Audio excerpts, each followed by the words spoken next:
नमस्कार दोस्तों, आप देख रहे हैं GK job exam YouTube channel. तो चलिए शुरू करते हैं आज के इस सेशन को। तो अगर आप किसी भी प्रतियोगी परीक्षा की तैयारी कर रहे हैं तो आपको अपने एग्जाम के पेपर में यहाँ से प्रश्न देखने को मिलेंगे।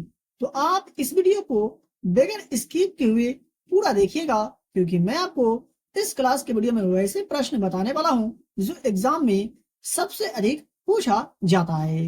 तो देख लेते हैं आज का पहला प्रश्न को। तो क्लोरोफिल में कौन सा तत्व पाया जाता है? दिए गए ऑप्शन में से क्लोरोफिल में कौन सा तत्व पाया जाता है? तो आप याद रखेंगे Mg यानी मैग्नीशियम जो है क्लोरोफिल में पाया जाता है।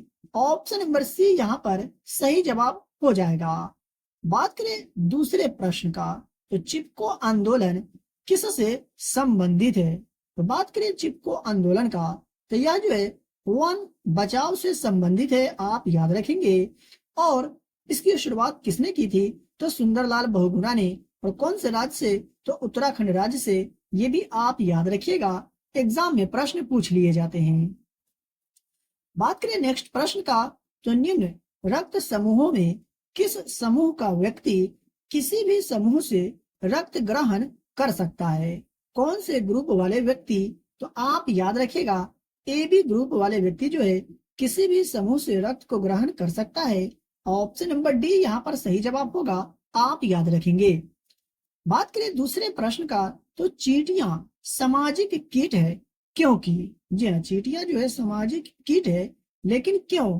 तो क्योंकि वे कॉलोनी में रहती है, जिसके कारण जो है चींटियां जो है सामाजिक कीट कहलाती है। ऑप्शन नंबर सी सही जवाब हो जाएगा, आप याद रखिएगा, क्योंकि एग्जाम में प्रश्न पूछ लिए जाते हैं।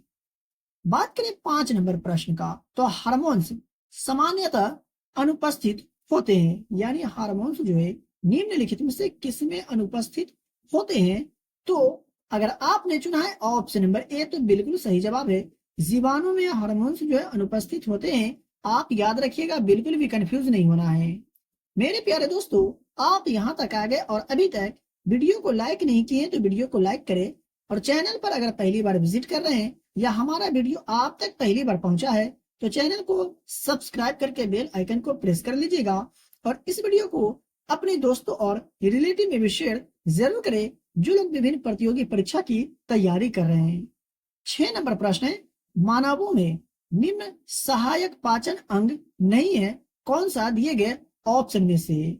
तो इसका सही जवाब होगा ऑप्शन नंबर डी, यानी कोलोन जो है ये सहायक पाचन अंग नहीं है। याद रखिएगा, ऑप्शन नंबर डी यहाँ पर सही जवाब हो जाएगा। 7 नंबर प्रश्न की अगर बात करें, तो खून चूसने वाले जीव जो है दिए गए ऑप्शन में से कौन है? तो आप दिमाग लगा सकते हैं। मैं आशा करता हूं कि यह प्रश्न का आंसर आपको जरूर याद हो गया होगा। तो इसका सही जवाब होगा ऑप्शन नंबर ए, जोंक जो है ये खून चूसने वाले जीव है। देख लेते हैं अगले प्रश्न को। बात करें केचुआ का, तो केचुआ को किसानों का मित्र कहा जाता है, ये आप याद रखेंगे, एग्जाम में प्रश्न पूछ लिए जाते हैं। 8 नंबर प्रश्न है, किसके राज्य में विदेशी यात्री इब्न बतूता भारत में आया? यानी किसके राज्य में विदेशी यात्री इब्न बतूता भारत में आया था? तो मोहम्मद बिन तुगलक के शासनकाल में विदेशी यात्री इब्न बतूता भारत में आया था। याद रखिएगा, ऑप्शन नंबर डी यहाँ पर सही जवाब हो जाएगा। बात कर ले इनसे संबंधित अधिक जानकारी की, तो विदेशी यात्री इब्न बतूता मोहम्मद बिन तुगलक के शासनकाल के दौरान 1333 ईस्वी में भारत में आया था और सुल्तान ने उसे दिल्ली का काजी नियुक्त किया। और 1342 ईस्वी में सुल्तान ने उसे अपने राजदूत के रूप में चीन भेजा। और इब्न बतूता ने अपनी पुस्तक रेहला में मोहम्मद बिन तुगलक के समय की घटनाओं का वर्णन किया है। ये आप याद रखेंगे, एग्जाम में प्रश्न पूछ लिए जाते हैं कि रेहला नामक पुस्तक के लेखक कौन है? तो इब्न बतूता। देख लेते हैं दूसरे प्रश्न को। 9 नंबर प्रश्न है, दिल्ली के लाल किले में मोती मस्जिद का निर्माण किसके द्वारा करवाया गया था? दिल्ली के लाल किला जो है उसमें मोती मस्जिद का निर्माण निम्नलिखित में से किसके द्वारा करवाया गया था? तो औरंगजेब के द्वारा करवाया गया था। दिल्ली में लाल किले में मोती मस्जिद का निर्माण। ऑप्शन नंबर बी यहाँ पर सही जवाब होगा, आप याद रखिएगा। 10 नंबर प्रश्न है, अर्थशास्त्र का लेखक किसके समकालीन था? अर्थशास्त्र का लेखक जो था निम्नलिखित में से किसके समकालीन था? तो चंद्रगुप्त मौर्य के समकालीन था अर्थशास्त्र के लेखक। देख लेते हैं दूसरे प्रश्न को। तो 11 नंबर प्रश्न है, पाकिस्तान और अफगानिस्तान के मध्य अंतरराष्ट्रीय सीमा रेखा कहलाती है, यानी पाकिस्तान और अफगानिस्तान के बीच की सीमा रेखा क्या कहलाती है? तो डुरंड रेखा कहलाती है पाकिस्तान और अफगानिस्तान के बीच की सीमा रेखा। देख लेते हैं नेक्स्ट प्रश्न को। सिंधु घाटी सभ्यता के घर किसके बने थे? सिंधु घाटी सभ्यता के जो घर बने थे किसके बने हुए थे? तो ईंट के बने हुए थे सिंधु घाटी सभ्यता के घर, आप याद रखिएगा। यहाँ पर सही जवाब होगा ऑप्शन नंबर ए। बात कर ले दूसरे प्रश्न का। तो आज का 13 नंबर प्रश्न है, कौन सी सुंदर और भव्य मस्जिद जो है समुद्र के बीच स्थित है? आपको 4 ऑप्शन मिले हैं, आप बता सकते हैं कि कौन सी सुंदर और भव्य मस्जिद जो है समुद्र के बीच में स्थित है। तो अगर आपने चुना है ऑप्शन नंबर बी तो बिल्कुल सही जवाब है। हाजी अली दरगाह जो है ये समुद्र के बीच में स्थित है, जो कौन से राज्य में है? तो महाराष्ट्र राज्य में है, ये आप याद रखिएगा। 14 नंबर प्रश्न है, निम्न में से किन नदियों का उद्गम बिंदु लगभग समान है? दिए गए ऑप्शन में से कौन सी नदियों का उद्गम बिंदु जो है लगभग समान है? तो ब्रह्मपुत्र और सिंधु नदी का उद्गम बिंदु की अगर बात करें तो लगभग समान है, आप याद रखिएगा। यहाँ पर सही जवाब होगा ऑप्शन नंबर ए। वही बात करें आज का दूसरे प्रश्न का। तो कौन सा भारतीय शास्त्रीय नृत्य पारंपरिक रूप से पुरुषों द्वारा किया जाता है? वो कौन सा नृत्य है जो पुरुषों के द्वारा किया जाता है? तो कुचिपुड़ी का अगर बात करें तो यह पुरुषों द्वारा किया जाने वाला नृत्य है, option number A right answer हो जाएंगे। बात करें 16 नंबर प्रश्न का। तो किस देवता को कोणार्क का मुख्य मंदिर समर्पित है? निम्न में से वह कौन से देवता है जिसे कोणार्क का मुख्य मंदिर समर्पित है? सूर्य देवता को समर्पित है कोणार्क का मुख्य मंदिर, और ये भारत के कौन से राज्य में है? तो उड़ीसा राज्य में है, ये आप याद रखिएगा। बात करें 17 नंबर प्रश्न का। तो पंजाब की 5 नदियां सिंधु के कहां पर मिलती है? तो बात करें पंजाब की 5 नदियों का, तो यह मिठान कोट में मिलती है, याद रखेंगे। देख लेते हैं आज का अगला प्रश्न को। तो किसी उच्च न्यायालय में न्यायाधीशों की संख्या का निर्धारण कौन करता है? किसी भी उच्च न्यायालय में न्यायाधीशों की संख्या का निर्धारण निम्नलिखित में से किसके द्वारा किया जाता है? तो संसद के द्वारा किया जाता है, आप याद रखिएगा। ऑप्शन नंबर बी सही जवाब होगा। देख लेते हैं दूसरे प्रश्न को। तो रॉकेट किस सिद्धांत पर कार्य करता है? जी हाँ, रॉकेट जो है निम्नलिखित में से कौन से सिद्धांत पर कार्य करता है? तो समवेग संरक्षण के सिद्धांत पर कार्य करता है रॉकेट, आप याद रखेंगे। देख लेते हैं आज का अगला प्रश्न को। तो 20 नंबर प्रश्न है, पानी का बुलबुला किस कारण से चमकता है? पानी का जो बुलबुला चमकता है निम्नलिखित में से किसके कारण? तो आप याद रखेंगे पूर्ण आंतरिक परावर्तन के कारण जो है सो पानी का बुलबुला चमकता हुआ दिखाई देता है। देख लेते हैं आज का अगला प्रश्न को। तो 21 नंबर प्रश्न है, किसमें से गुजरने पर प्रकाश की गति सबसे कम होगी? जी हाँ, जल से या कांच से या निर्वात में या वायु में? तो आपको याद रखना है कांच से गुजरने पर प्रकाश की गति जो है सबसे कम होगी, ऑप्शन नंबर सी सही जवाब होगा, आप याद रखिएगा।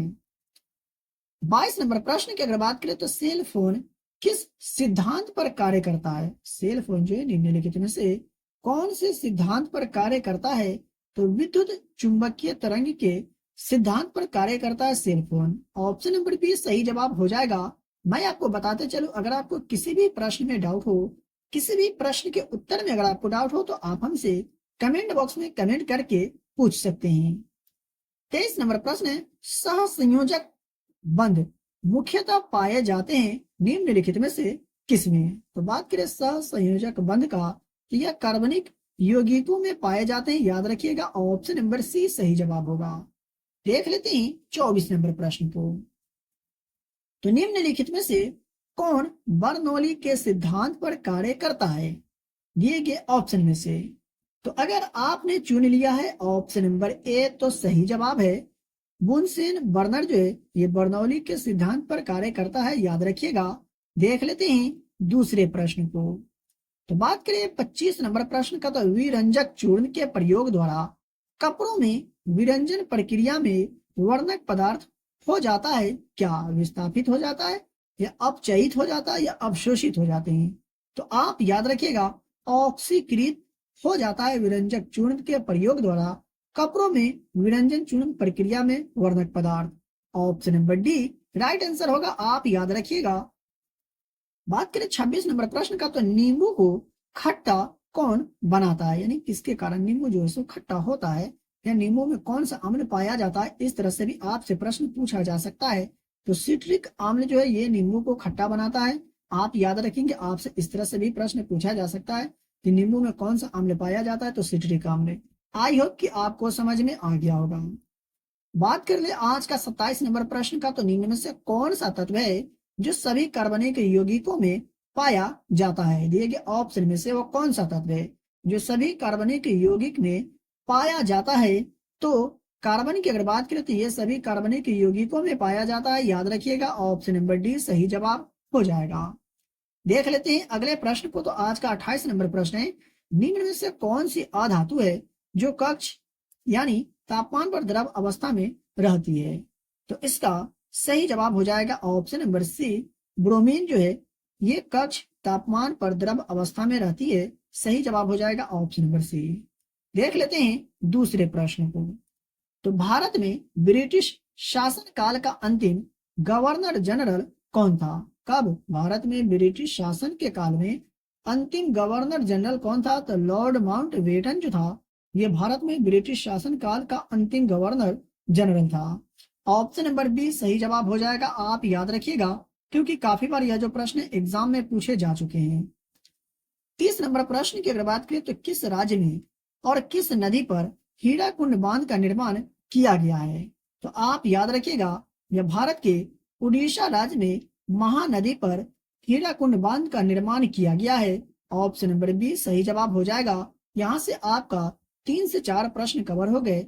एक तो ये कि हीराकुंड बांध जो ये कौन से राज्य में है? तो उड़ीसा राज्य में। दूसरा ये कि हीराकुंड बांध जो ये कौन सी नदी पर है? तो महानदी पर। तीसरा ये कि कौन से राज्य में और किस नदी पर हीराकुंड बांध का निर्माण किया गया है? तो भारत के उड़ीसा राज्य में और महानदी पर। आई होप कि आपको समझ में आ गया होगा। अगर आपको कोई सी भी प्रश्न में डाउट लगा हो या कोई प्रश्न हो या आपका कोई सवाल हो तो आप कमेंट बॉक्स में कमेंट करके पूछ सकते हैं। वीडियो को अभी तक लाइक नहीं किए तो प्लीज वीडियो को लाइक करें, और चैनल पर पहली बार आए तो चैनल को सब्सक्राइब करके बेल आइकन को प्रेस करें, और इस वीडियो को ज्यादा से ज्यादा अपने दोस्तों और रिलेटिव में भी शेयर जरूर करें। तो चलिए मिलते हैं फिर से एक नए वीडियो में।